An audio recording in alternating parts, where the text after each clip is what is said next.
In 1775, American troops marched into Quebec. In 1781, the United States formally invited Canada to join the Union, or what it was at the time. In 1812, American armies crossed the border again. And in 1890, Washington attempted to pull Canada closer through economic pressure. In 1940, the United States and Canada began building one of the most integrated defense relationships in world history. And in 2025, an American president joked, quote unquote, that Canada should become the 51st state. At first glance, if you were even aware of them, these events seem completely unrelated. They are separated by centuries, different presidents, different governments, different geopolitical realities. But what if they're all part of the same story? What if the question isn't why Donald Trump made the comment? What if the real question is why American leaders and the United States itself have repeatedly returned to the idea of integrating Canada for nearly 250 years? What if Canada's integration into the United States was, according to the United States, unfinished business? Because whether you agree with Trump or not, his remarks touched upon one of the oldest unresolved questions in North American geopolitics. Should the North American continent ultimately be dominated by one great power or two? Should the United States find itself surrounded by foreign powers such as Great Britain, Spain, Denmark, China, Russia, or others? Because whether you agree with Trump or not, his remark has some validity. Today, we're going to trace that story from the American Revolution to the present day. And by the end, you may conclude that Trump's 51st state comment wasn't a random joke at all. It wasn't a poke at Canadian quote-unquote sovereignty. It was the latest chapter in a debate that began before the United States itself even existed. Chapter 1. The first attempt, 1775. The story begins before America became independent. In September 1775, during the American Revolutionary War, the Continental Congress authorized an invasion or a quote-unquote liberation of Quebec. The objective was not simply conquest or expansion or adventurism. American leaders believed French-speaking Canadians, the Québécois, might join the revolution against Britain. After all, prior to the Québécois, there was a French population called the Acadians, who were brutally dismantled by the British and had to flee to Louisiana. Quebec was also given to Britain through a peace treaty. It wasn't something that the Québécois naturally wanted. The logic seems sound. After all, Quebec itself, again, had only become a British territory in 1763 following the 7 Years' War. Many American revolutionaries assumed the inhabitants would prefer self-government to British rule. The campaign ultimately failed. The reasoning was that the Québécois did not think that the British, or the Americans rather, would respect Québécois Catholicism. Now, whether that were to be the case or not, that's for historians to debate. After all, the Jeffersonian promise to the French speakers who had settled in Louisiana was made through the First Amendment, in which they were able to maintain their Catholic faith. The climactic Battle of Quebec on December 31st, 1775, ended in disaster for the Americans. Yet something remarkable happened afterward. The idea survived. The idea of removing Great Britain, which was at the time the strongest power and the one that the United States was facing off, and that had been for centuries after, could be removed from the North American continent entirely. The idea survived. Chapter 2. The Invitation. In 1781, the newly formed United States adopted the Articles of Confederation. Hidden inside was a fascinating provision. Article 11 specifically invited Canada to join the United States, not as a colony, not as a conquered territory, but as an equal member of the Union. No other territory, or region of the world rather, received this automatic invitation, not even contemporary territories belonging to the United States today. Everyone else required congressional approval. Canada alone was pre-approved. That tells us something important. The founders did not necessarily view Canada as a foreign civilization. Again, many viewed it as unfinished business, and many view it as unfinished business today. Chapter 3. Britain remains in North America, 1783 to 1812. Following the Treaty of Paris in 1783, Britain recognized American independence, but Britain did not leave North America. It retained Canada. Even more, it expanded Canada. Even more, it used Canada to sabotage American expansion.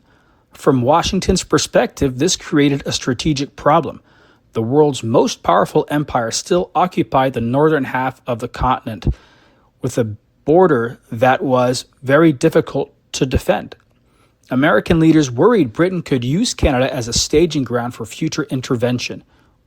These fears intensified throughout the early 19th century and were justified throughout that same century as Britain continued to attempt to encircle the United States, which we'll get into later. British influence remained strong throughout the Great Lakes region. British forces maintained frontier positions, and tensions continued to rise. Chapter 4. The War of 1812. By 1812, relations finally exploded into war.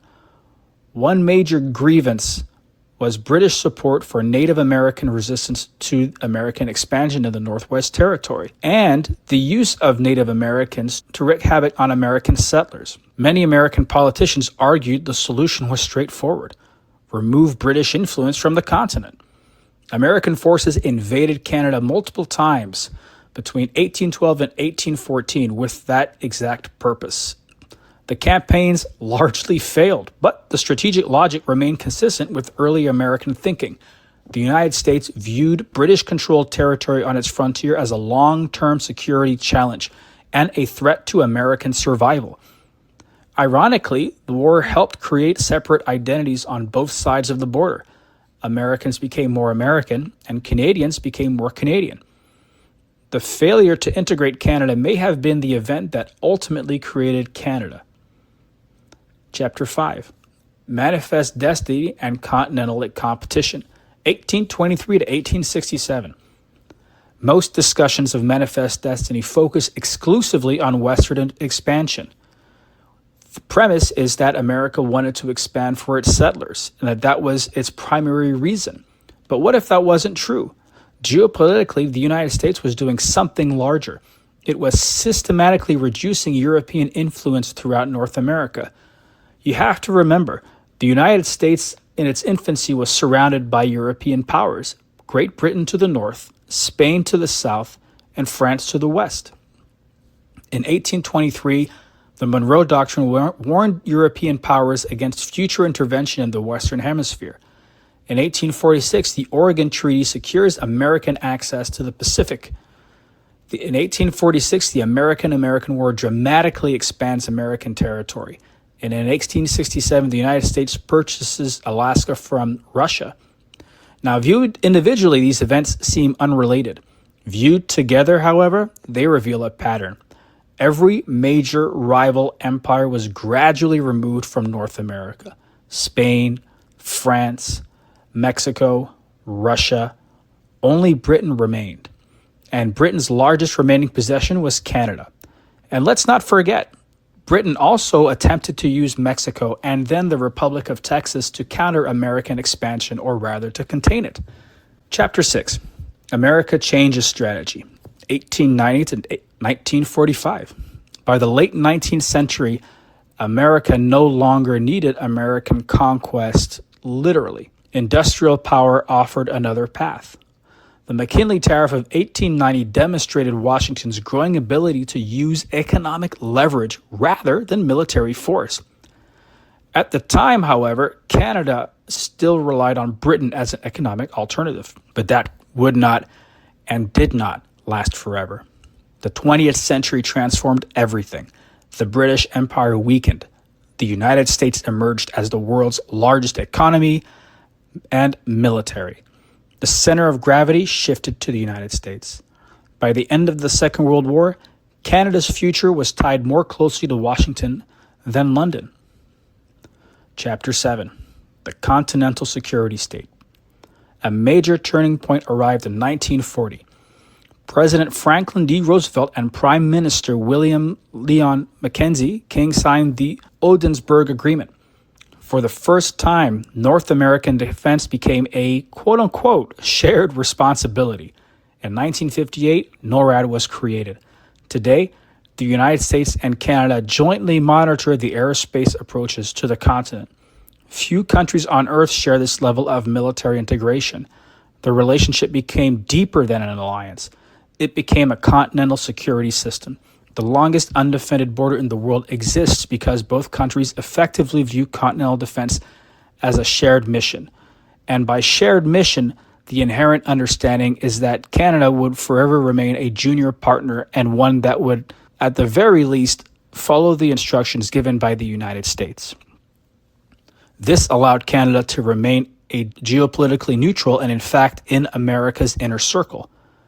However, that changed in the 2020s when Canada decided to defy the United States when given instructions not to do so. Chapter 8.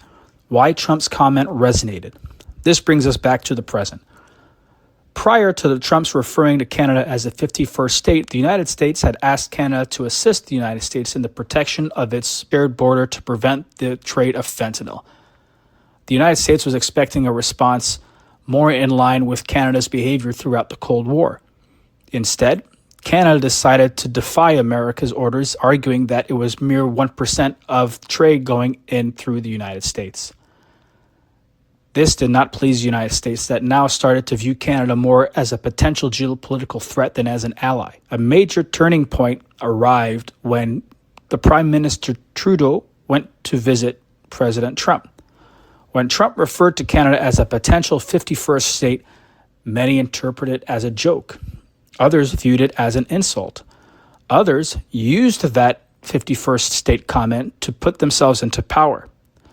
But the reason the comment attracted so much attention is because it touched a genuine geopolitical reality that Americans, Canadians, and British have still not forgotten. Canada and the United States are deeply integrated, economically, militarily, culturally, technologically. Trade between the two countries is measured in hundreds of billions of dollars annually. Supply chains cross the border daily. Energy networks cross the border daily. And we don't have to look too far to recognize which power between Canada and the United States is the major one. Whether people like the phrase 51st state or not, the two countries are already more interconnected than almost any two sovereign nations in modern history. The same goes with their people that share similar accents, that share similar cultures and values. What happens next? Will Canada become a U.S. state? Probably not anytime soon. National identities matter. Political institutions matter. Public opinion matters. But history suggests something else. Political integration is rarely the first step. If you watch my video on how Hawaii was annexed, you might find this same pattern. Economic integration usually comes first. Security integration usually comes second. Political questions emerge last. Nobody knows what North America will look like in 50 years, but the forces shaping it are not new. They are the same forces that have operated since 1775. Geography, economics, demographics, security, power. And nowhere can this really be seen today than in the province of Alberta. Chapter 10. Alberta, America's natural ally north of the border. Throughout history, powers don't simply acquire territory. They acquire regions whose interests increasingly align with their own. The United States did not ultimately absorb Texas because Texans suddenly stopped being Texans. It happened because Texas concluded its future was tied to the United States. The same question increasingly applies to Alberta. Because if Canada is viewed as a collection of provinces rather than a single political entity, Alberta stands apart. Many Albertans view themselves as Albertans first and Canadians second. That isn't unusual. Americans often identify strongly with Texas, Florida, Alaska, or Montana before they identify with Washington. Regional identity is not a weakness. It is often the foundation of political realignment. And nowhere in Canada is that regional identity stronger than Alberta, the strategic energy province, or prisoner. From an American perspective, Alberta is not merely another Canadian province. It is one of the most important energy-producing regions on the planet. Its oil reserves rank among the largest in the world. Its natural gas resources are immense. Its agricultural production helps feed North America. Its critical minerals are increasingly valuable in a world of growing great power competition. Simply put, Alberta possesses resources America wants.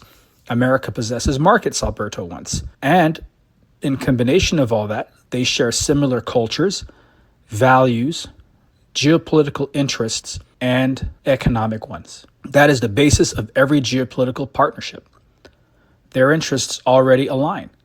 When examining the issue through the lens of power politics, Alberta and the United States frequently want the same things: more energy production, more pipeline capacity, greater continental energy independence, stronger Arctic development, reduced dependence on overseas supply chains, reduced influence from rival powers such as China, expanded North American industrial capacity. These are not just similar goals, they are often identical goals. And this creates friction because Alberta's interests are not always Ottawa's interests. In fact, Alberta has more trade and more in common with the United States than it does with Canada, or at least with Ottawa. A federal government in Ottawa may prioritize national political coalitions. Alberta, however, prioritizes Alberta. Washington prioritizes American power. Increasingly, these priorities point in the same direction. The Texas comparison. If Alberta were an American state, it would immediately rank among the most strategically important states in the Union. It would possess enormous influence in energy policy. It would become a major voice in continental resource development. Its economy would be linked directly to the largest consumer market in human history. And unlike a Canadian province, it would possess representation in the United States Senate, the House of Representatives, and the Electoral College. A hawkish American strategist might ask a simple question: why should one of North America's most productive energy regions have its future determined by politicians thousands of miles away whose economies often depend upon transferring Alberta's wealth elsewhere? Whether one agrees with that argument or not, it is a question that resonates with many Albertans. And the answer so far from Ottawa has not been one of compassion or empathy, but rather one of ridicule and the claim of treason. The American strategic view. For 2 centuries, American grand strategy has followed a remarkably consistent principle: no rival power should dominate North America. North America is the United States to do as she wishes. That principle removed Spain. It removed France. It removed Russia. It marginalized British influence and arguably will soon remove British influence altogether. Today, the primary strategic challenge is ensuring that no external power gains leverage over the continent's critical resources, transportation corridors, and Arctic approaches. Alberta occupies a center position to that equation, as does Greenland. The United States has found itself in a position where it is aggressively deciding to expand into Greenland, not for the sake of adventurism or jingoism, but for simple geopolitical reasons. Greenland, as it stands, is under the influence and administrative control of Denmark. It's a small kingdom in Europe that is exercising authority over American geopolitical and national security. When China, a few years back, attempted to gain influence in Greenland, the United States had to directly intervene and interact with Denmark to make sure that nothing were to happen. What if something had happened? What if China suddenly found itself able to build ports in Greenland? And the United States has its bases in Greenland, arguably. However, what if the Danes, following the same strategy as that of the Spanish, deny America access to these bases because of some political reason? Why Trump's comment resonated. This is why Trump's 51st state remark attracted so much attention. Not because Americans expect Canada to disappear tomorrow. In fact, most Americans enjoy Canada as it stands. That being said, Sovereignty and autonomy are not the same thing.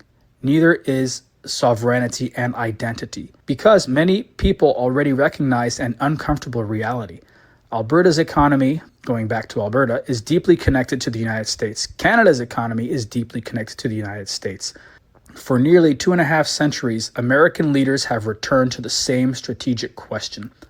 What role should Canada play in North America's future, if any at all?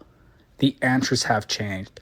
The methods have changed. The politics have changed. But the question itself has never disappeared.